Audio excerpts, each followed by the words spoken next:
স্বাগত আজকের বাংলাদেশে। আপনাদের সঙ্গে আছে আমি খালেদ মহিউদ্দিন। দিনের পর দিন, ধাপের পর ধাপ অপেক্ষার প্রহর আর শেষ হতে চায় না। বিচার প্রক্রিয়া নিয়ে এমন কথা প্রায় শোনা যায়। এই ধরনের অনিশ্চয়তার কারণ নিজ নিজ অবস্থান থেকে জানাতে শুরু করেছেন বিচারক, আইনজীবীরাও। এসব নিয়ে আজকে আলোচনা মামলা জটের দায় কার। কথা বলতে স্টুডিওতে আছেন হাইকোর্টের অবসরপ্রাপ্ত বিচারক বিচারপতি আব্দুল্লাহ আওয়াল, আছেন আওয়ামী লীগের উপদেষ্টা মণ্ডলীর সদস্য অ্যাডভোকেট ইউসুফ হোসেন হুমায়ুন এবং আইন বিশেষজ্ঞ ডক্টর শাহদিন মালিক।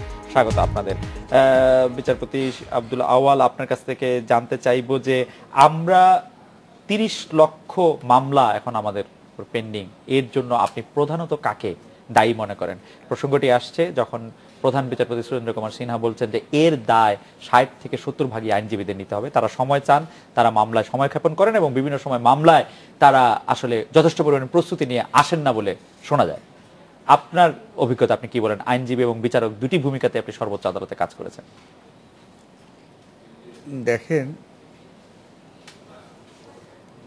প্রধান বিচারপতি বলেছেন ৬০ ভাগে ৭০ ভাগ মামলায় হেরে যায় অ্যাডভোকেটের কারণে। এই কথাটা উনি বলেছেন। হেরে যাওয়ার কথা বলেছেন উনি। মামলা দেরি হওয়ার জন্য আইনজীবীদেরকে বলেছেন যে আইনজীবীরা সময় চান। আমরা যদি শুনেছি মামলা প্রস্তুতি নেন না, মামলা দেরি হওয়ার জন্য অ্যাডভোকেটরা সময় চান। তো এখানে আমিও লয়ার ছিলাম, আর এখানে আমার পাশে যারা ওনারা লয়ার এখনো আছেন এবং অত্যন্ত প্রথিতযশা লয়ার। এই মামলায় সময় নেওয়ার কারণে মামলা দেরি হবে না, এটা পুরোপুরি অ্যাডভোকেট সাহেবের নির্ভর করে না। এটা আদালত দেখবেন, বিচারক দেখবেন, টাইম দিবেন কি দিবেন না, কতটুকু টাইম দিবেন। It is the court who will decide, not the lawyers. এই জন্য অ্যাডভোকেটকে একা দায়ী করা যাবে না, বাট যদি এটাও দায়ী করাও যায় তো টাইম নেওয়া is not an offence. Time নেওয়াটা দোষের তো কিছু নাই।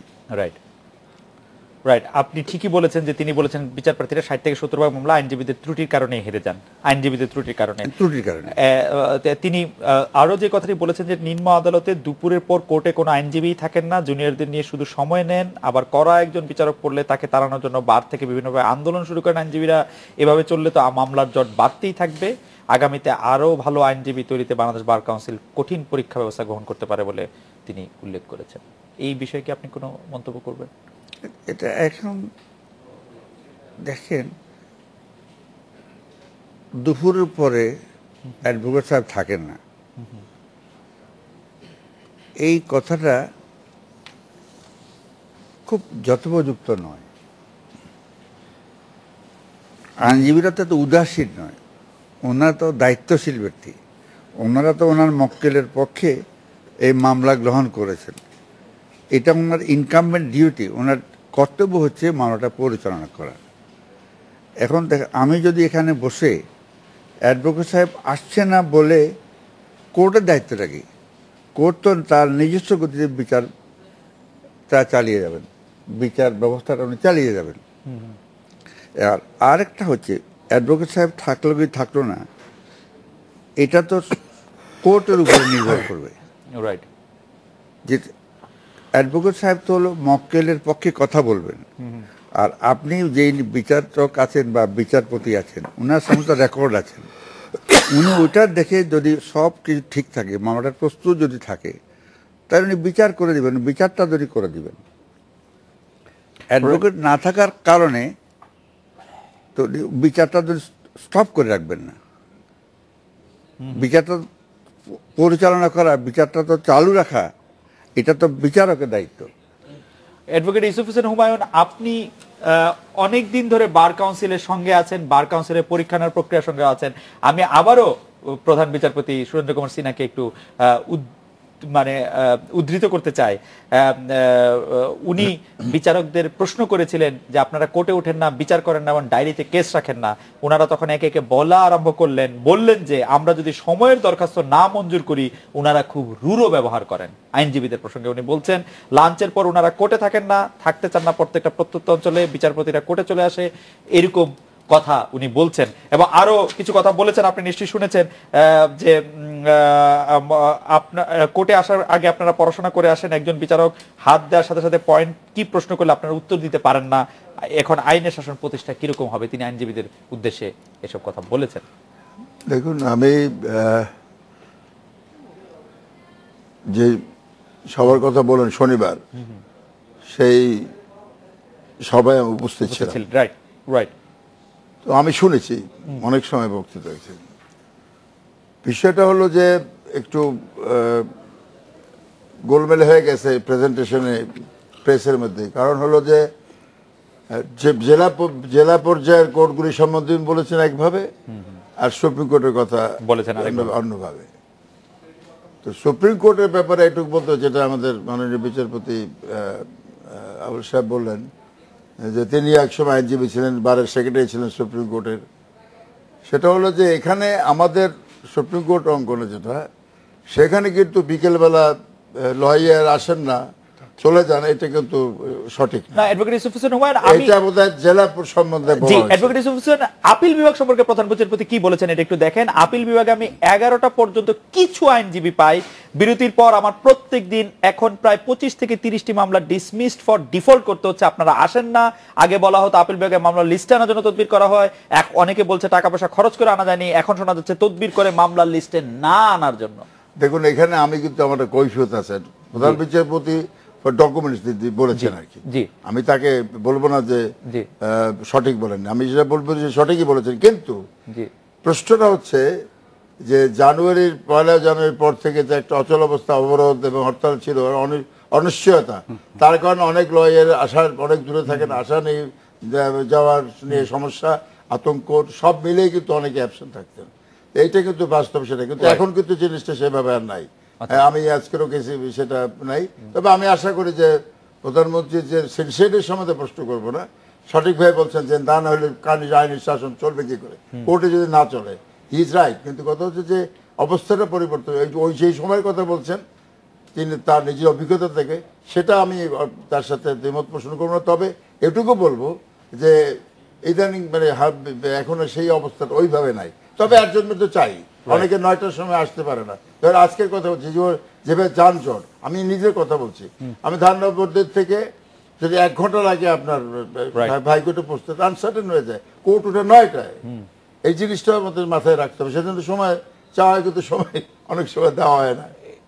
ডক্টর শাহদিন মালিক, আপনি কি মনে করছেন? 28,30,000 মামলার কথা প্রধান বিচারপতি বলছেন, আমাদের একটি হিসাবে এর থেকে মামলা একটু বেশি হওয়ার কথা। তো এই মামলার জট থেকে আমরা কিভাবে রেহাই পেতে পারবো? এবং আপনিও নিশ্চয়ই প্রধান বিচারপতির বক্তব্য শুনেছেন, আপনার পর্যবেক্ষণ বা মূল্যায়ন একটু শুনতে চাইবো। এই 28 বা 30, এখানে আমি বলবো প্রধান সমস্যা হলো এই ব্যাপারে উদ্যোগ কেউ নিচ্ছে না। মাঝে মাঝেই মানে একটা স্টেটমেন্ট আসছে, পার্লামেন্টে আসছে, বা প্রধান বিচারপতি বলছেন, তো তারপরে ধরুন এইটা সমস্যা ইদানিং কালের, খুব পুরনো সমস্যা না। মানে আমাদের এত মামলার জট বোধহয় স্যার 10 বছর আগে বোধহয় ছিল না, এটা গত 3, 4, 5, 7 বছর এই জটটা মামলা বেড়ে গেছে। এবং কিন্তু এইটা নিয়ে যেটা করণীয় সেটা হলো সবাই মিলে মিশে, মানে বার বেঞ্চ মিলে, বা এখানে সরকারেরও অন্যান্য পুলিশেরও, মানে এইসব ট্রায়াল কোর্টের মামলায় পুলিশেরও ইনভলভমেন্ট আছে, ডাক্তারদের ইনভলভমেন্ট আছে, ক্রিমিনাল মামলায় পোস্টমর্টম রিপোর্ট। তো এটা সবাই মিলেমিশে এটা সমাধানের পথ বার করার জন্য যে উদ্যোগগুলি নেওয়া দরকার, ওই উদ্যোগগুলি কিন্তু যথেষ্ট পরিমাণে নেওয়া হচ্ছে না। আর এই 30 লাখ মামলা কিন্তু ওইটাও কেউ বলছে না যে 30 লাখ মামলার মধ্যে গত বছরের কত মামলা, 3 বছর আগের কত মামলা। এখন মানে বিচার ব্যবস্থায় 30 লাখ মামলা নথিভুক্ত আছে, কিন্তু আমার ধারণা এর মধ্যে হয়তো গত 15 লাখই হবে গত 2 বছরের, বা তারও কম সময়। তো যেই গত বছরে যে মামলাগুলি ফাইল করেছে ওটা তো মামলা জট বলবো না।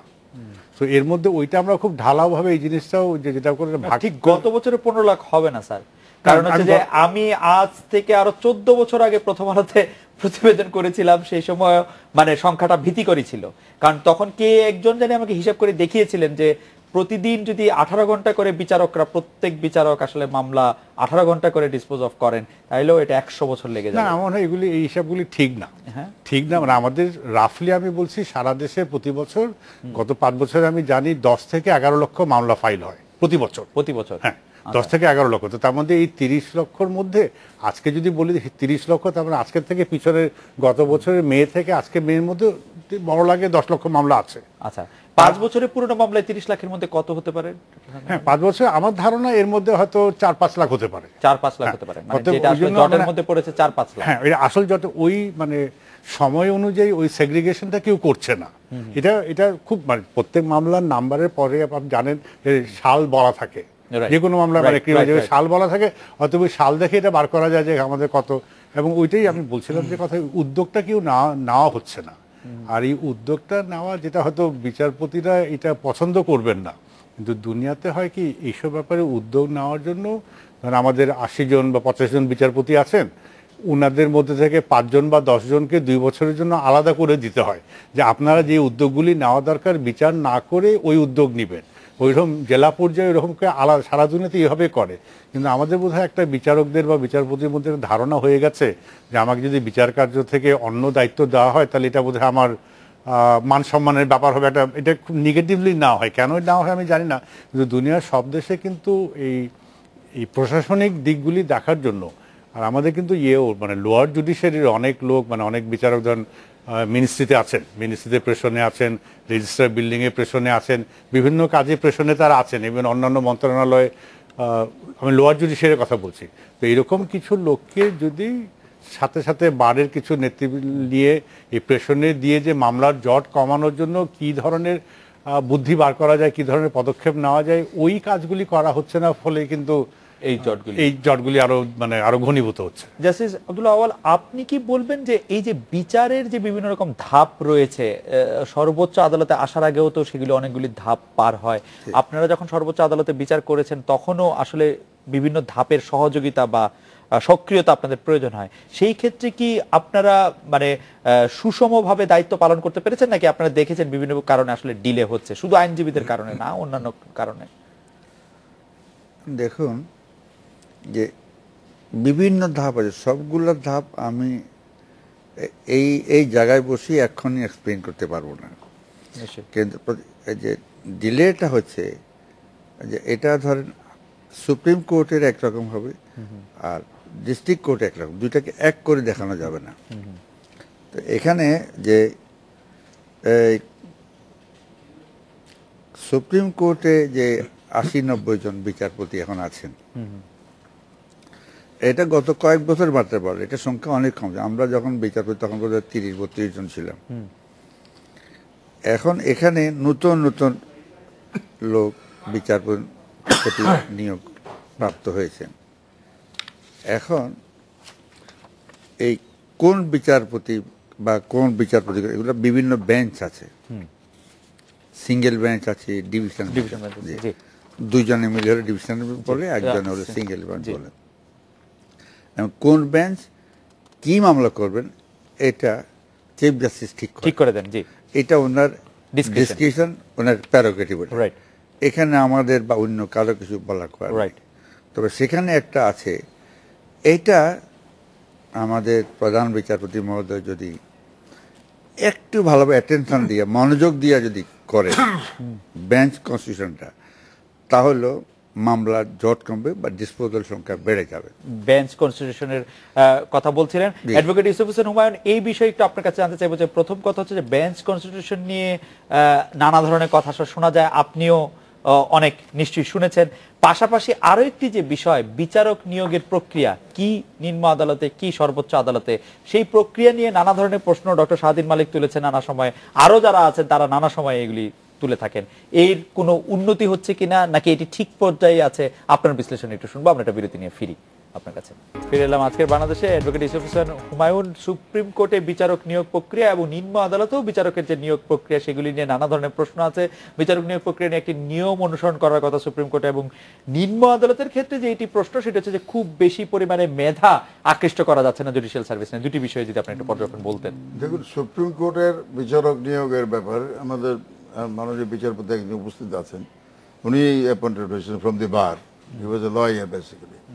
আমার এখানে প্রশ্ন হচ্ছে যে এটা ইনিশিয়েট করে, আমাদের যেটুকু জানি আমি, উনি আরো ভালো বলতে পারবেন, সেটা হচ্ছে যে চিফ জাস্টিস উনি এটা প্রস্তাবনা দেন, সেটা বার থেকে কিছু আসে, মানে আইনজীবীদের মধ্য থেকে, আর কিছু সার্ভিস থেকে আসে, যারা জুডিশিয়াল সার্ভিস থেকে আসে, প্রস্তাবনা পাঠান, আইন মন্ত্রণালয়ের মাধ্যমে এটা প্রধানমন্ত্রী দপ্তর থেকে রাষ্ট্রপতির কাছে যায়। সেই প্রক্রিয়ার ভিতরে যে চয়েস অফ লয়ার্স যারা এলিভেটেড হয় জজ হন, সেটা কিন্তু মূলত চিফ জাস্টিস প্রাথমিকভাবে করেন। সে হয়তো তার ইচ্ছা মতো যার সাথে কনসালটেশন যদি করে, আইনমন্ত্রীর সাথে করতে পারেন, সিনিয়র বিচারপতির সাথে আলাপ করতে পারেন, সেটা ঠিক আছে, কিন্তু প্রক্রিয়াটা কিন্তু এইভাবে সেখান থেকে যাবে। তারপরে কোর্স অফ আইন মন্ত্রণালয় থেকে প্রস্তাবনা প্রধানমন্ত্রী দপ্তরে ফর্মালি যায়, তারপরে রাষ্ট্রপতি মূল অ্যাপ্রুভাল বলেন বা চূড়ান্ত অনুমোদনের জন্য যায়। ইচ্ছা করে রাষ্ট্রপতিও ফেরত পাঠাতে পারেন, যে তার যদি মনে করেন যে না প্রপারলি হয়নি, উনি কিন্তু এটা ফেরত পাঠাতে পারেন। সেই অবস্থায় কিন্তু আছে যদি প্রশ্ন কারোর সম্বন্ধে থাকে। কাজে এখানে আমার হয়তো কারোর পছন্দ হতে নাও পারে, আরেকজনের পছন্দ হতে পারে, এগুলি যাই থাকুক না কেন, আমাদের একটা জিনিস মনে রাখতে হবে যে আমাদের একটা ট্রাস্ট থাকতে হবে, বিশ্বাস থাকতে হবে। একটা ইনস্টিটিউশন, হাইয়েস্ট জুডিশিয়াল যেটা আমাদের সুপ্রিম কোর্ট, এই ইনস্টিটিউশনের উপর জুডিশিয়াল উপর যদি আমাদের আস্থাহানি হয়, মানে এই office of the chief justice আস্থা, সেটা কিন্তু খুব দুঃখজনক হবে। তাহলে কিন্তু বিপর্যয় হবে আইন মানে সারা দেশের মধ্যে। সুতরাং চিফ জাস্টিস সঠিকভাবে যেটা আমরা মনে করি যে মূল্যায়ন করে উনি প্রস্তাবনা পাঠান, এবং রাষ্ট্রপতি আমি যেহেতু আগে বললাম। আর লোয়ার জুডিশিয়াল সম্বন্ধে যেটা বলতে চাচ্ছি যে জেলা লেভেলে বা উপজেলা লেভেলে যারা অনেক কোর্ট আছে, এখানে জুডিশিয়াল সার্ভিস কমিশন আছে এবং একটা পরীক্ষাও হয় তাদের মধ্যে, কম্পিটিটিভ পরীক্ষা, মানে সেই পরীক্ষায় এখন সেখানে যদি প্রশ্নবিদ্ধ করে, পাবলিক সার্ভিস কমিশন আছে সেখানে। আসলে প্রশ্নটা হচ্ছে এরকম, যেহেতু মানে প্রাথমিক রোজগার একজন সাধারণ উকিল হলে উনারা যে রোজগার করতেন তার থেকে অনেক রোজগারটা কমে যায়, সে প্রাথমিকভাবে সেটি খুব আকর্ষণীয় কিনা চাকরিটি, সেটি আমি নিজে জানি, আমি ব্যক্তিগত জানি, অনেকে মোটামুটি একটা ভালো প্র্যাকটিস অল্প বয়সে ঢোকে 25-30 বছরে, সে কিন্তু ভালো প্র্যাকটিস মানে মোটামুটি, তারপরে ওরা অ্যাট্রাক্ট করে জুডিশিয়াল সার্ভিস অনেকে, ঠিক আছে সার্ভিসে যাই, একটু জজ হলাম, একটা সময় হয়তো আসবে ভাগ্যে থাকলে হাইকোর্টের বিচারপতি, সুপ্রিম কোর্টের বিচারপতি পারবো। এটা কিন্তু মানুষের ন্যাকের উপর নির্ভর করে।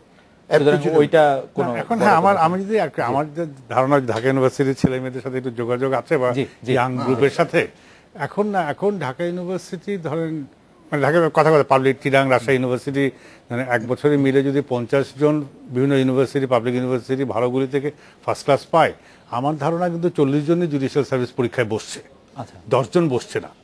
আর এখন কিন্তু বেতন কম না, এখন ওই সহকারী জাজের স্টার্টিং স্যালারি স্যার বোধহয় 30-31 হাজার টাকা। মানে অন্যান্য যারা এসএন কমিশনার বা ওই যে পুলিশ কমিশনার, ওরা যে 8 গ্রেডের বেতন, আর জুডিশিয়াল সার্ভিস এখন 6 গ্রেডের বেতন।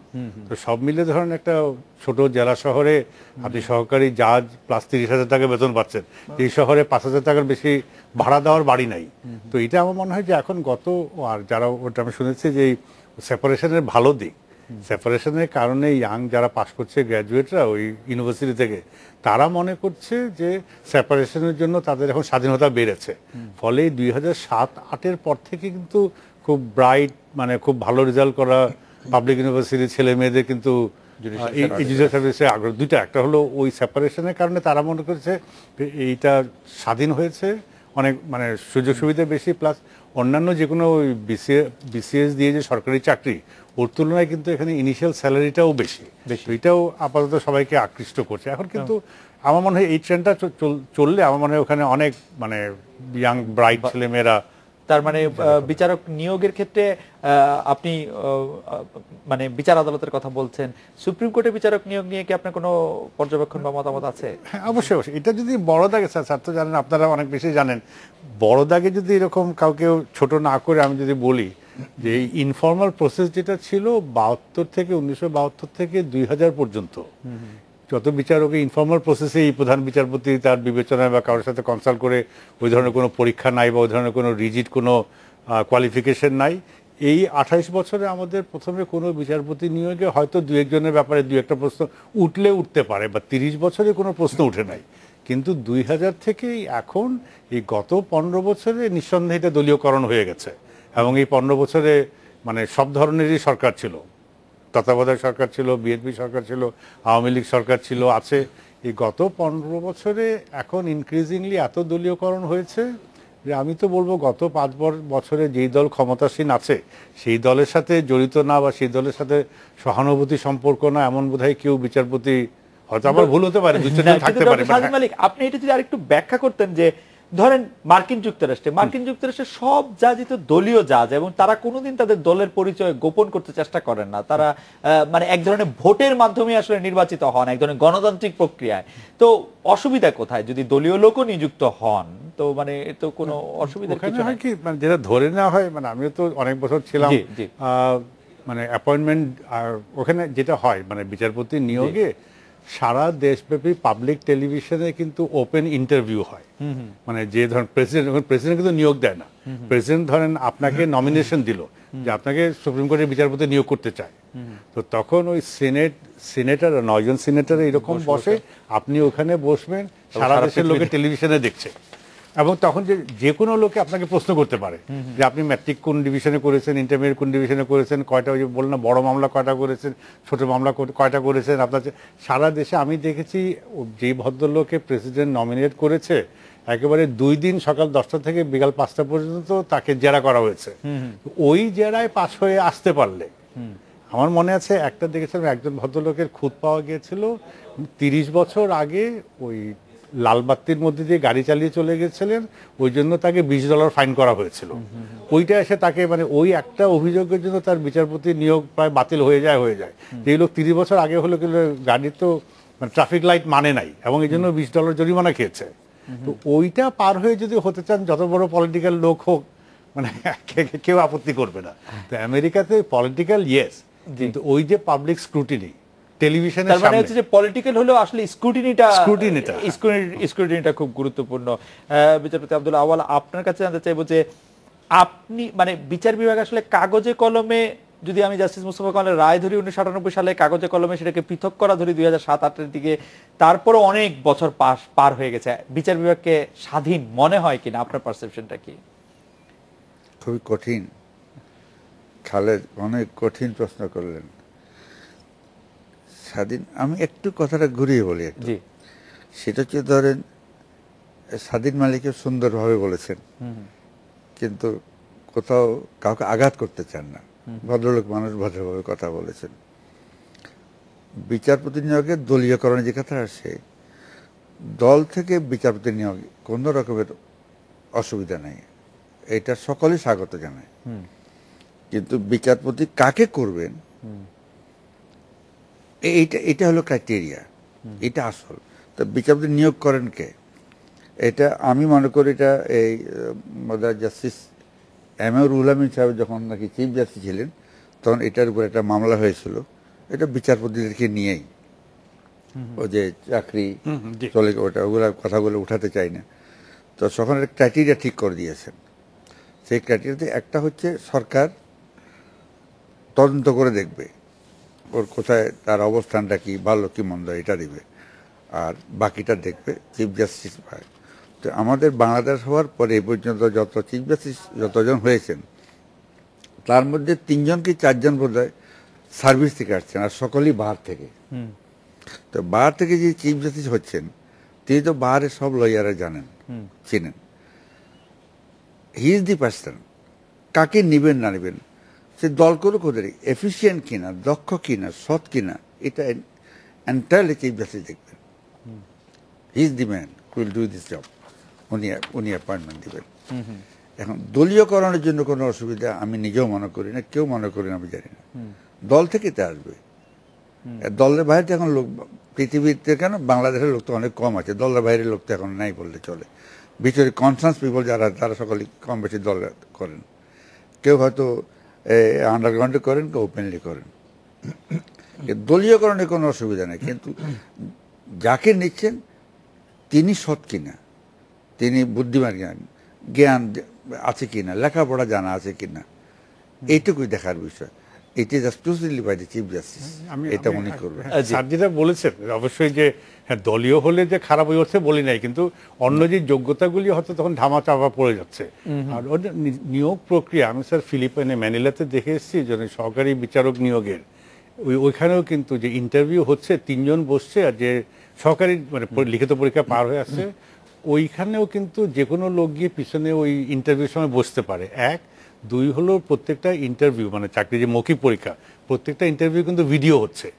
যদি পরে কোনো যে পার্সিয়ালিটি বা প্রভাব বা তদবির এইগুলির প্রশ্ন না আসে, যারা তিনজনে ইন্টারভিউ করছে তারাও জানেন, যে ইন্টারভিউ দিচ্ছে সেও জানে, পিছনেও লোক বসে আছে, এবং তারপরে পুরো জিনিসটা ভিডিও হচ্ছে।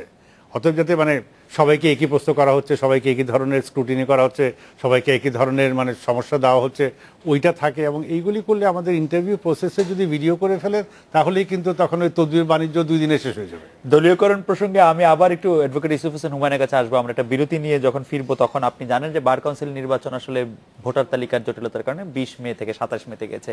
এই বার কাউন্সিল নির্বাচনকে কেন্দ্র করে আমরা কিন্তু মানে প্রায় একটি বড় সড় রাজনৈতিক আবহ দেখছি।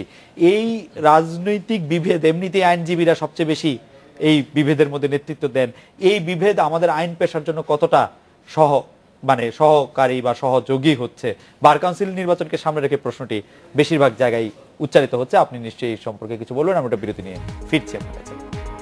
ফিরে এলাম আজকের বাংলাদেশে। অ্যাডভোকেট ইউসুফ হোসেন হুমায়ুন, আইনজীবীদের বিভক্তি বার কাউন্সিল নির্বাচনকে সামনে রেখে এটি আরো জটিল করে তুলবে কিনা পরিস্থিতি? দেখুন, এই বার কাউন্সিল নির্বাচন আমি আজকে থেকে পাকিস্তান আমল থেকে হচ্ছে। I was junior lawyer 1967 এর কথা বলছি। তখন থেকে বড় বড় যারা আইনজীবী, যারা আমাদের স্টলওয়ার্স, ডক্টর কামাল হোসেন, ইশতিয়াক সাহেব, এই সবের দ্বারা ইলেকশন করতো। তখন কিন্তু এইবার শার্প না হলেও প্যানেল থাকতো। এখন এখানে হয়েছে কি, আমাদের যেটা রিসেন্ট পাস ধরেন 10, 12, 15 বছরে, সেটা হচ্ছে যে 2টো প্যানেল হয়। এটা স্বাভাবিক প্রক্রিয়ায়।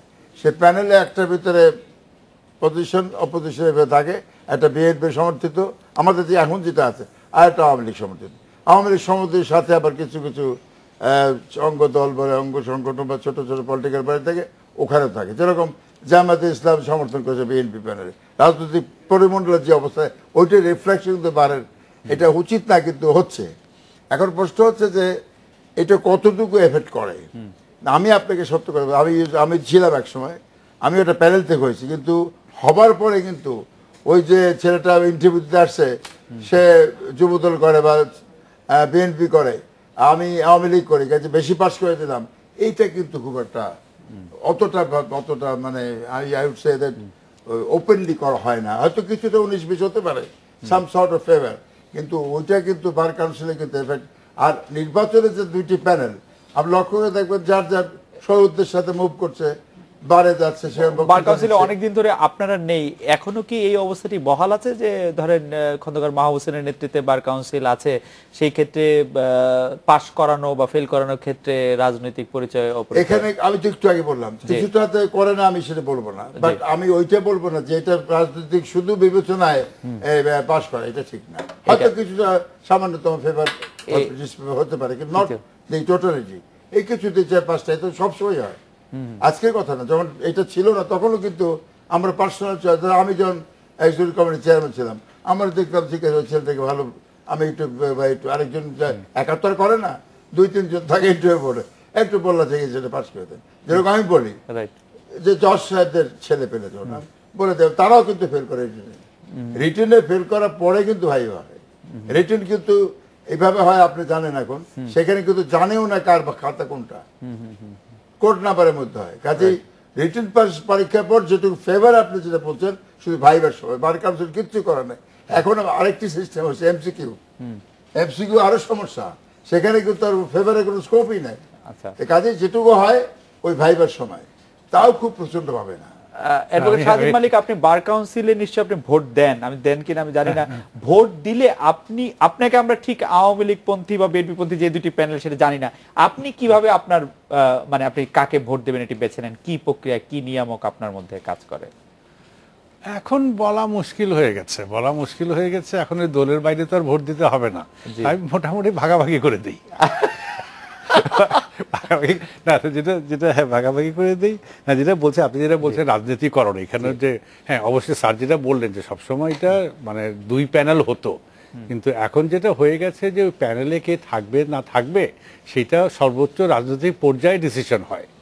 আগে যেটা মনে হয় এটা ওই মানে আইনজীবীরা নিজেরাই ডিসিশন নিতেন, নিয়ে হয়তো জানাতেন যে আমরা ঠিক করেছি, আমরা আমাদের মধ্যে এরাও দাঁড়াবে, বা হয়তো একটা দুটার ব্যাপারে হয়তো রাজনৈতিক মহলের সাজেশন থাকতে পারতো। কিন্তু এখন আমার যেটা ধারণা এই পুরোর কে থাকবে কি থাকবে না এটা সবার মানে উভয় ক্ষেত্রেই সর্বোচ্চ রাজনৈতিকভাবে এটা নির্ধারিত হয় যে এই প্যানেলে ABCD থাকবে না ওই প্যানেলে। তো এইটা মনে হয় যে এই রাজনৈতিক প্রভাবটাই আমাদের যারা আমরা মানে এই বলয়েরগুলির বাইরে রাজনীতিবিদ আমাদের আইনজীবীদের সাংঘাতিক আপত্তি।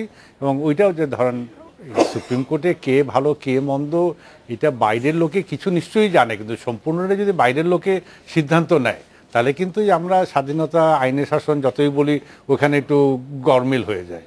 স্যার আজকে আমি আমার লেখায় প্রথম আলোতে ইনডাইরেক্টলি লিখেছিলাম যে তদবির জিনিসটা অন্যায়, এই ধারণাটা আমাদের উকিল মহলে নাই। আমাদের উকিল মহলে তদবির জিনিসটা খুবই মানে প্রচলিত ধরে নেওয়া হয়। কিন্তু আমি যদি একইভাবে ধরেন কিছু হলো ছোটখাটো প্রশাসনিক কাজ করি, বিশ্ববিদ্যালয়ে ভর্তির ব্যাপারে, তো ওখানে আমাকে আইনজীবী মহল থেকে প্রচুর তদবির আসতো যে আমার ছেলেটাকে বা মেয়েটাকে বা এখন স্বাধীন আপনি আছেন, আমার ছেলে বা মেয়ের কোনো চিন্তাই নাই। মোটামুটি এখন এটা জোর গলায় বলতে পারবো যে 3-4 বছর আর কোনো তদবির আসে না। ইউনিভার্সিটিতে তদবির জিনিসটাকে এটা খারাপ জিনিস মনে করা হয়, কিন্তু আইনজীবী মহলে এটাকে ঠিক ওইভাবে খারাপ আর মনে করা হয় না। এটা স্যার তো বলছিলেন যে মানে ওই যে একটু বলে দেওয়া হয়, এটা খুব নর্মাল মনে হয়, কিন্তু অবশ্যই বলা বাহুল্য এটা কোনো মতেই কাম্য না, এটা কোনো মতেই কাম্য না, এটা হওয়া উচিত না। এই ব্যাপারে জাস্টিস আওয়াল আপনি কোনো কিছু মন্তব্য করতে চান? যে বার কাউন্সিল আমাদের বাংলাদেশ হওয়ার পরে পাকিস্তান আমলের কথা থেকে শুরু করেছিলেন অ্যাডভোকেট ইউসুফ হোসেন হুমায়ুন, যে বার কাউন্সিল যাদেরকে আইনজীবী হিসাবে প্র্যাকটিস করার জন্য যে সনদ দিচ্ছেন সেই সব ক্ষেত্রে তারা কি তাদের জুডিশিয়াস মাইন্ড অ্যাপ্লাই করে আসছেন কিনা, এটার কোনো বার্তায় ঘটেছে কিনা, কমেছে কিনা, বেড়েছে কিনা, এই প্রসঙ্গে আপনি কোনো মন্তব্য করবেন? এটা আমি মনে করি ব্যর্থয় ঘটেনি, তো টুকুইটাকে যেটু খুব এটার নগণ্য কিছু তো হয়ে থাকে, সুপারিশ কিছু তো হয়ে থাকে। আর ইদানিং এখন যেটা হচ্ছে সনদ দিচ্ছে, it has become very difficult. ইচ্ছা করে ডিফিকাল্টি করেছে, যেন এখন এই 48,000 কত ভোটার আছে বার কাউন্সিলে, তো এখন এটাকে বার কাউন্সিলে চাচ্ছে এটাকে কত কমানো যায়, রিডিউস করে রাখা যায়। আচ্ছা, এই জন্য আগে যখন আমরা যখন আসছি আমাদের মুখে জিজ্ঞাসা করি দুই এক কথা, অনেকে জিজ্ঞাসা করেন বাড়ি কোথায়, অমুক যায়, কোথায় প্র্যাকটিস, অমুক কাজ করুন, যান পাস। আর এখন তো আগে তো লিখিত পরীক্ষা হতো, যেগুলো খাতাগুলো দেখা হয় বিচারপতিগণ দেখে, এখন তো বাইরে খাতা দেখে না, কোনো রোল নাম্বার থাকে না, যেটা এই টুর্নামেন্ট স্যার বলছেন। এখন এটার পরে আবার এখন MCQ দিয়েছে, সেটাতে আমি যদি এইবার নাকি 23,000 বা 19,000 কত ছেলে মেয়ে পরীক্ষা দিছে কয়েকদিন আগে, 4,000 কত জনে পাস MCQতে পাস করেছে। তা এটা রিটেন হবে, লিখিততে হয়তো আর অর্ধেক হয়ে যাবে, তো বাইবা গেলে আর একটু হয়তো কমে যায়, বাইবাতে বেশি হয়তো ফেল করে না। তো এখন দুইটা পাস করাবো MCQ, এইটা আমি I have not seen the question, it is difficult to pass. আর লিখিত যেটা হয় সেটা ধরেন 3-4 বছরের কমন কোশ্চেনগুলো আসে, এগুলো থেকে ছেলেমেয়েরা পাস করতে খুব বেশি কষ্ট হয় না। আমি ওইটাও লিখেছি যে আমি বড়দাকে যে 20,000 দিয়েছে এবং MCQতে 5,000 টিকেছে, কিন্তু স্যার আমি যে লিখেছি আমি তো জড়িত, এই 20,000 LLB সার্টিফিকেট কোত্থেকে আসলো, এর বেশিরভাগই আমার ধারণা 80% কি 90%, ঢাকা, চিরাং, রাজশাহী ইউনিভার্সিটি কয়টা দেয় আমি প্রত্যেক জানি কয়েকশো, তো বাকি 20,000 এখন অনেক জায়গায় শুনি যে ওই কিছু টাকা পয়সা দিলে এরকম সার্টিফিকেট পাওয়া যায়। ওই দিকটাও মানে যারা LLB ডিগ্রি নিয়ে আসছে, এবং স্যার এর মধ্যে হয়েছে বার কাউন্সিলে বোধ হয় কি যেন গত বছর একটা ইউনিভার্সিটি থেকে 4,000 LLB ডিগ্রিওয়ালা এসে পরীক্ষাতে নাম লিখিয়েছে, একটা ইউনিভার্সিটি থেকে 4,000 LLB ডিগ্রি দিচ্ছে। তো এরকম মানে আমি বলছি যে ওইখানেও সাপ্লাই সাইডটা এখন একেবারে সম্পূর্ণ অনিয়ন্ত্রিত হয়ে গেছে, ওই জন্যই বার কাউন্সিলের পরীক্ষাগুলি আর একটু কঠিন করা বললে। এটা বলতে চাইছিলাম যে ওর কথা সুরে স্বাধীন মালিকের সঙ্গে, যে আমিও 2-4 বার ইন্টারভিউ নিয়েছি, পরীক্ষা নিয়েছি, খাতাও দেখেছি কিছুদিন। তো ইন্টারভিউ নেওয়ার সময় যে লাস্টে যেটা দেখলাম, কিছু ইউনিভার্সিটির কথা শুনলে আমার নিজের বিরক্ত লেগেছে, খারাপ লেগেছে, এবং কোশ্চেনও করতে চাইনি। আর 2-4 প্রশ্ন করছি, কিছুই জানে না। তাই এটা যেটা স্বাধীন মালিক বললেন, এই যে কোত্থেকে আসছে এরা, এগুলারই এই জন্য bar council make it very hard now. একটু সংযোজন করতে চাচ্ছি, সেটা হচ্ছে যে যেটা নিয়ে বাইরে আলোচিত হয়েছে বোধহয় বার কাউন্সিলে, যে যাকে তাকে পাস করে। এখানে একটি ব্যাপার, আমরা যখন ছিলাম কাউন্সিলে তখন একটা নতুন জিনিস আমরা ইন্ট্রোডিউস করছি, সেটা হচ্ছে শুধুমাত্র বার কাউন্সিলের মেম্বাররা হয়তো ইনফ্লুয়েন্স হতে পারে, সেজন্য এখন আপিল বিভাগে এবং হাইকোর্ট বিভাগের জজ সাহেবরা কিন্তু এন্ট্রি বোর্ডে থাকে, কাছে সেখানে কিন্তু মোটামুটি ভাবে একটা নিরপেক্ষ বিচার বিশ্লেষণ হয়, ওইভাবে দলীয় ভাবে হয় না। আমরা আরেকটা বিরতি নিচ্ছি। আমি অ্যাডভোকেট ইউসুফ হোসেন হুমায়ুনের কাছে আসতে চাই যে প্রায়ই আমরা শুনি যে আইনের শাসন বাংলাদেশে নেই। সেই আইনের শাসন বাংলাদেশে নেই এই বক্তব্যের সাথে আপনি একমত কিনা? যদি না থাকে আইনের শাসন প্রতিষ্ঠার সবচেয়ে বড় চ্যালেঞ্জগুলি কি, সেটা যদি আপনি একটু আমাদেরকে বলেন। আমরা অন্য দুই প্যানেলিস্টের কাছেও একই বিষয়ে একটু জানতে চাইবো। বিরতি নিয়ে ফিরে এলাম আজকে বাংলাদেশে। জনাব ইউসুফ হোসেন হুমায়ুন, আইনের শাসন কি আছে কিনা? একটি কথা আগে বলা হতো যে আইনের উপরে কেউ নেই, এখন ইদানিং বলা হচ্ছে আইনের নিচেও আসলে কেউ নেই। আইনের কোন জায়গায় আসলে এখন আমরা আছি? আইনের শাসন প্রতিষ্ঠা বড় চ্যালেঞ্জটি। দেখুন, আমি খুব একটা প্রাসঙ্গিক প্রশ্ন আপনি করেছেন। প্রায় শুনি রুল অফ ল, আইনের শাসন নেই, কিন্তু আমি একটি কথা সঙ্গে সঙ্গে বলতে হয়, দুজন বিজ্ঞ পাশে আছে, সেখানে হচ্ছে যে আরেকটি কথা কিন্তু আছে, রুল অফ ল যেরকম আছে, liberty does not mean licence, এটাও কিন্তু আমরা বিশ্বাস করি। কথাটা হচ্ছে যে আমি যদি গণতান্ত্রিক চর্চা করি, গণতান্ত্রিকভাবে আমি চলি, নর্মস ফলো করি, সংবিধান বলেন the highest law of the country, তারপরে অন্য ল তো আছেই, আইনটা মানা আমাদের বাঞ্ছনীয় করা উচিত। এখন প্রশ্ন হচ্ছে যে আমি you can have the cake and eat it, ওরকম আর কি, যে আমি যদি যেটাকে সেটা আইনের সিদ্ধ, আমি যা করি না সেটা আইন সিদ্ধ নয়, এই অ্যাটিটিউডটা ঠিক না। আমার কথা হলো যদি আমি আইনের শাসন চান, আপনাকেও আইন মেনে চলতে হবে। আমি যেরকম আমি দেশের, আমি বললাম পলিটিক্স এসে যাবে, এই 5ই জানুয়ারির সময় যে ঘটনা ঘটছে, সেইখানে গণতান্ত্রিক আন্দোলন যদি হতো, নর্মালি আমরা 6 দফা আন্দোলন দেখেছি, বিভিন্ন আন্দোলন আমরা বাংলাদেশে দেখেছি, ভাষা আন্দোলন দেখেছি, সেই ধরনের একটা গণতান্ত্রিক আন্দোলন যদি হতো, গণতন্ত্র দিয়ে প্রোগ্রাম দিয়ে জনসভাতে, সেটা না করে যেটা হয়েছে, আমি তারপরে আমি আইনের শাসন চাচ্ছি, এদিকে আমি নাশকতা করব, আমি কোন দল মত। 5 জানুয়ারি তার নাশকতা হয় নাই, গণতান্ত্রিক আন্দোলন করার চেষ্টাই করা হয়েছিল, পল্টনে যাইতে চেষ্টা করতেছিলেন একজন নেত্রী, আপনারা বাধা দিলেন, এবং যে অবরোধের কথা বলছেন সেটি 3 তারিখ শুরু হয়েছিল। পলিটিক্স কথা যদি আসছে, আমি না আমি নিজে এনেছি। তাহলে একটি কথা বলি, আমি একটি কথা বলে এই পয়েন্টে বলছি, 5ই মে যে সাধারণভাবে সরকার একটা পারমিশন দিয়েছে হেফাজত ইসলামকে যে জনসমাবেশ করার জন্য মতিঝিলে, আমরা তারা অঙ্গীকার করেছিল তারা শান্তিপূর্ণভাবে করে বিকেল 4টার মধ্যে চলে যাবে, কিন্তু আমরা দেখেছি কি হয়েছে।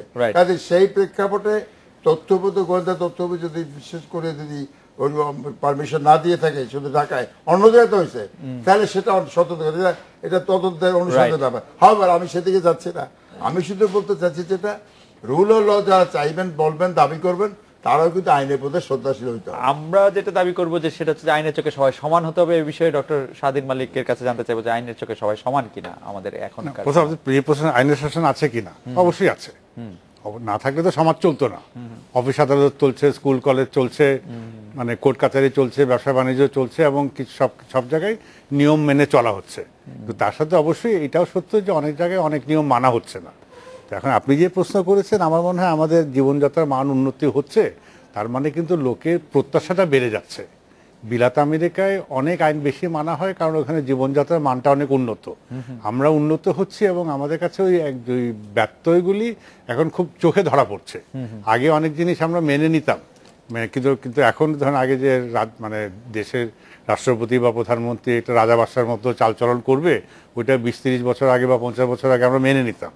কিন্তু এখন আপনি যেটা বলছেন, যখন আমরা মনে করি যে ওই প্রধানমন্ত্রী বা মন্ত্রীর জন্য যদি আমার গাড়ি আটকে যায়, ট্রাফিক বন্ধ হয়ে যায়, এটা 50 বছর আগে কিন্তু এটা সে স্বাভাবিক মনে করতে এবং রাস্তা দাঁড়িয়ে লোকে স্যালুট দিত। এখন ওটাকে আমরা মেনে চলতে রাজি না। এখন ওই মাপকাঠিতে এখন আইনের শাসনে অনেকটা ব্যত্যয় ঘটেছে, এবং আমরা যে 40 বছরে যতদূর এগিয়ে এসেছি, এবং এই এগিয়ে আসার সাথে আইন মানা যে আরও বেশি হওয়া উচিত ছিল, ওই জায়গাটাতে হয় নাই। আর কিছু ব্যাপারে কিন্তু আমার খুব একটা দুশ্চিন্তা হয় যে ফৌজদারি বিচার ব্যবস্থায় কিন্তু আইন ব্যবস্থাটা ভেঙে পড়ছে। আমরা কেউ খেয়াল করি না, আমাদের কিন্তু 100টা খুনের মধ্যে 5টা খুনেরও কিন্তু বিচার হয় না, সুরাহা হয় না। সুরাহা হয় না। সুরাহা হয় না। আর ওই দিকে কিন্তু আমরা মোটেও অগ্রগতি হচ্ছে না। ডক্টর স্বাধীন মালিক, খুব আমরা শেষ মন্তব্য শুনবো জাস্টিস আব্দুল্লাহ আওয়াল আপনার কাছে। আমাদের যে আইনের শাসন নিশ্চয়ই আছে, না তো আমরা এখানে আসতে পারতাম না। জি, এখন অনেক ব্যর্থয় আছে, তো সেগুলা এই ব্যর্থতা আমরা ধরতে পারছি যেহেতু আমরা বুঝতে পারছি বলে। আমরা তো যেটা স্বাধীন একটু আগে বলছেন, আমরা তো আগে তো বুঝতে পারতাম না, তাই তো এখন ব্যর্থতা ধরতে পারছি, এটাই হয়তো আইনের শাসন। আমরা আইন পড়ছি, শাসন কোনটা বুঝতে পারছি এখন। আইনের শাসন নিশ্চয়ই আছে, তবে অনেক অনেক জায়গায় ব্যর্থ। আমরা আশা করব সেই ব্যর্থগুলিও দূর হবে। সেই ব্যর্থগুলিও হয়তো বেশি সময় লাগবে না, হয়তো দূর হবে। যেটা আমরা বুঝতে পারছি, ব্যর্থ যখন বুঝতে পারছি, এটা দূর হবে। জাস্টিস আব্দুল্লাহ আওয়াল, অ্যাডভোকেট ইউসুফ হোসেন হুমায়ুন, ডক্টর স্বাধীন মালিক, আপনাদের অনেক ধন্যবাদ। এই ছিল আজকে বাংলাদেশে। দেখা হচ্ছে আগামীকাল এই সময়। শুভরাত্রি।